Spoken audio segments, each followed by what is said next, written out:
Hi friends, मैं प्रिया story book में आपका स्वागत है। आज मैं लेकर आई हूँ दो सच्ची डरावनी कहानियाँ। कहानी शुरू करने से पहले इस वीडियो को लाइक, शेयर और चैनल को सब्सक्राइब जरूर कर लीजिए। पहली कहानी हमें दिल्ली से अमन जी ने भेजी है, जो उनके पिताजी की साथ हुई घटना पर आधारित है। चलिए कहानी को अब अमन जी के पॉइंट ऑफ व्यू से सुनते हैं। मेरा नाम अमन है। यह घटना मेरे पापा के साथ आज से 40 साल पहले घटी थी। मेरे पापा, जिनका नाम सुभाष आहूजा है, वह पेशे से भजन सिंगर व भजन राइटर हैं। उन्होंने लखबीर सिंह लखा व नरेंद्र चंचल जैसे महान सिंगरों के लिए भजन लिखे हैं। ज़्यादा समय व्यर्थ न करते हुए हम अपनी कहानी की ओर आते हैं। उस समय मेरे पापा हसनापुर यूपी में रहते थे। एक रात मेरे पापा जागरण में भेंटे गाने पड़ोस के गांव जा रहे थे। उस समय रोड पे स्ट्रीट लाइट नहीं होती थी, तो वह गलती से अपना रास्ता भटक गए। काफ़ी दूर चलने के बाद उन्हें एक चाय की दुकान दिखी। मेरे पापा वहां पहुंचकर और चाय वाले से पूछा, भैया ये रथौड़े गांव का रास्ता बताना। रथौड़ा जो यूपी का ही गांव है, वहां जागरण है और मुझे बहुत देर हो गई है। यह सुनकर दुकान में ही एक व्यक्ति जो चाय पी रहा था उत्साहित होते हुए और बहुत ही दोस्ताना अंदाज में बोला, भाई आप जहाँ जा रहे हो मैं भी उसी रास्ते पे जा रहा हूँ। आपके साथ चलकर मैं भी अपनी मंजिल पा लूँगा और आपको भी आपकी मंजिल मिल जाएगी। पापा को उसकी बात सुनकर खुशी हुई। मैं आपको बताना भूल गया कि मेरे पापा साइकिल से गाँव जा रहे थे। तभी मेरे पापा ने उस व्यक्ति को अपनी साइकिल के पीछे बिठा लिया। कुछ देर आगे चलते हुए वह मेरे पापा से बहुत अच्छे से बात करता रहा, हंसता खिलखिलाता रहा। इधर उधर की बात करते हुए आगे बढ़ रहे थे। उस व्यक्ति के साइकिल पर बैठने से साइकिल बहुत वजनदार लगने लगी, मानो उस साइकिल पे 3 से 4 लोग बैठे हों। मेरे पापा को साइकिल खींचने में बहुत मेहनत लग रही थी।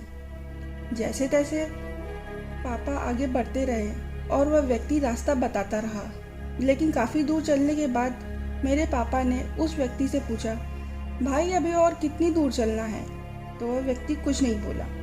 इसी प्रकार उन्होंने उस व्यक्ति से 4 से 5 बार इसी तरह पूछा, पर अब वह कुछ नहीं बोल रहा था। तो मेरे पापा ने चलती साइकिल से ही अपना हाथ पीछे की ओर घुमाया, तो उन्हें कुछ भी महसूस ही नहीं हुआ। तब पापा ने हड़बड़ाकर तुरंत साइकिल रोकी और पलटकर पीछे देखा, तो वह व्यक्ति साइकिल पर नहीं था। मेरे पापा उस वक्त बहुत सोच में पड़ गए कि साइकिल तो बहुत भारी ही चल रही थी, लेकिन वह व्यक्ति अचानक कहाँ गया। जैसे ही उन्होंने सामने की ओर देखा तो वह साइकिल के सामने खड़ा था। यह देखकर मेरे पापा एकदम से हक्के बक्के रह गए। यह व्यक्ति एकदम से सामने कहाँ से आ गया?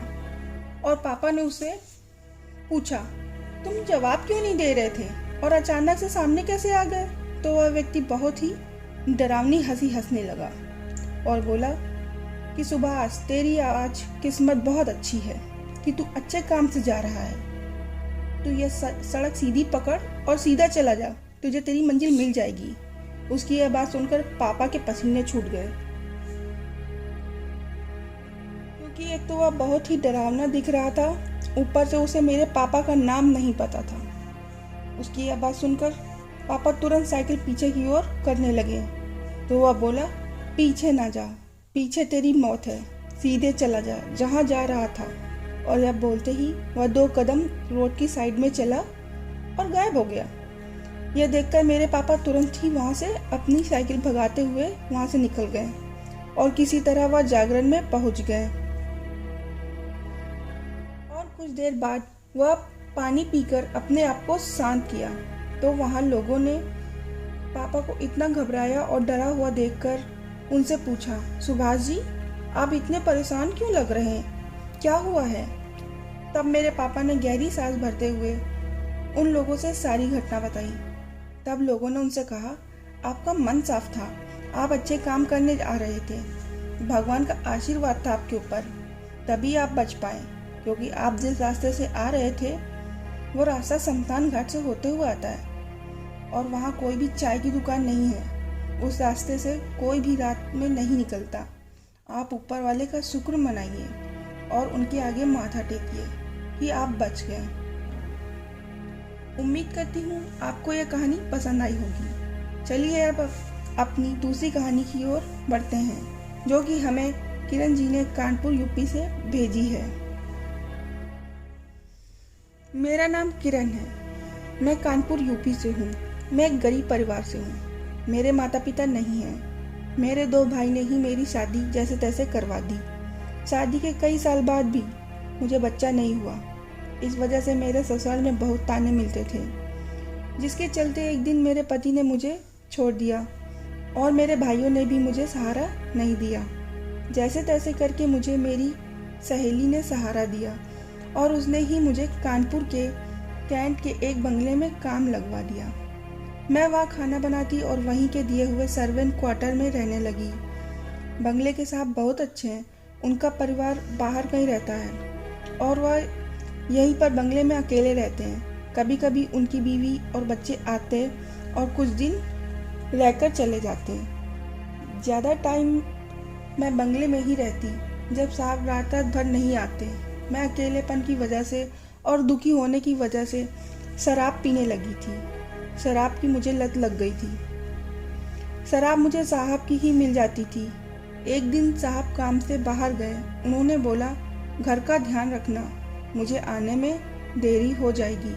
और अब मैं बंगले में बिल्कुल अकेली थी। थोड़ा डर भी लग रहा था। इतने बड़े बंगले में कभी नहीं अकेले रही, इसलिए डर तो लगता ही है। मैंने साहब की एक बोतल चुरा ली और बड़े आराम से बंगले के गार्डन में गेट के पास कुर्सी डाल के मैं शराब पीने लगी। रात के लगभग 10 बज चुके थे। तभी मुझे अजीब से आवाज़ें आने लगी, तो मैंने ज़्यादा ध्यान न देकर शराब पी। कुछ देर बाद पायलों की आवाज़ आने लगी। मैंने सोचा, इतने सन्नाटे में पायल की आवाज़ कहाँ से आ रही। मुझे डर भी लगने लगा। अब नशा भी जैसे उतर गया हो। मैंने और 2-3 पैक पी लिए जल्दी जल्दी कि मुझे डर न लगे। तभी अचानक से एक औरत की आवाज़ मेरे पीछे से आई। उसने कहा, अकेले पी रही है, मुझे भी दे। इस पर मैं घबरा गई, लेकिन कुछ बोल ना सकी। मैं समझ तो गई यहाँ कौन हो सकता है, इस बियाबान में या कोई चुड़ैल ही है। तभी उसने दोबारा बोला, ए किरण, मुझे भी दारू दे। तभी मैंने बोला, हालांकि मुझे डर बहुत लग रहा था, लेकिन मैंने हिम्मत की और कहा तेज आवाज में, कौन हो तुम और तुम मेरा नाम कैसे जानती हो। मैंने यहाँ बैठे बैठे ही पूछ लिया, बिना उसकी तरफ देखे। तभी वह गुस्से में बोली, मुझे तेरे बारे में सब पता है। तू कैसी औरत है, बस तू मुझे शराब दे दे, नहीं तो तेरे साथ अच्छा नहीं होगा। अब मेरे पास शराब नहीं थी, तो मैंने उससे कहा, नहीं है, और तुझे चाहिए तो सामने आकर बोल, पीछे से क्यों बात कर रही है। इस बात पे वह और गुस्से में गुर्राती हुई बोली, बड़ी हिम्मत है तुझ में, तो तू ही पीछे मुड़कर क्यों नहीं देखती। मुझे मेरे बड़ों की बात याद थी कि उनके सामने डरना नहीं है, ना अपना डर जाहिर होने देना है, और जितना भी बोले पीछे पलटना नहीं है। यह सोचकर मैंने उससे कहा, तू यहाँ से चली जा, लेकिन वह पीछे मुड़ने को बोलती रही। फिर मेरे को गुस्सा आया और मैंने वही उस चुड़ैल को गाली देने लगी। तभी वह चुड़ैल गुस्से में बोली, आज तो तू बच गई, अगर तू पीछे पलट के देख लेती तो मैं तुझे तभी तुरंत मार देती। यह बोलकर वह पीछे से जमीन पर रेंगती हुई साइड की दीवार से होते हुए चली गई। मैं उसे तिरछी निगाहों से देख रही थी। यह देखकर मैंने सुकून की लंबी सांस ली और बंगले की ओर चलने लगी, लेकिन फिर भी डर से मेरे पैर कांप रहे थे। जैसे तैसे हिम्मत कर मैं भागते हुए अंदर पहुंची और दरवाज़ा बंद कर दिया। मैं पलटी और अंदर की ओर जाने लगी। वैसे ही दरवाजे पे जोर की खटखटाहट हुई। मैं बहुत ही ज़्यादा डर गई। मुझे लगा कि यह वही चुड़ैल है जो अब मेरा पीछा नहीं छोड़ने वाली और यह मुझे मार ही डालेगी। इतने में दरवाजे के बाहर से दोबारा खटखटाने की आवाज़ आई। मैंने हिम्मत बांधते हुए भगवान का नाम लेते हुए दरवाजे की ओर जाने लगी और मैंने पूछा, कौन है। इतने में बाहर से मेरे साहब की आवाज़ आई, किरण, मैं हूँ साहब, दरवाज़ा खोलो। पर मुझे लगा कि यह वही चुड़ैल है जो साहब की आवाज़ में बोल रही है।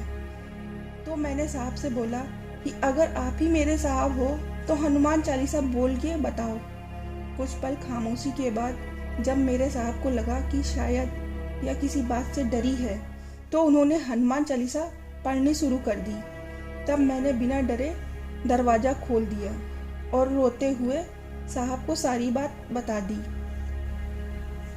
आज उस बात को लगभग 20 साल बीत चुके हैं और मैं उस बंगले में काम नहीं करती और उसके बाद वह चुड़ैल कभी दोबारा नहीं दिखी।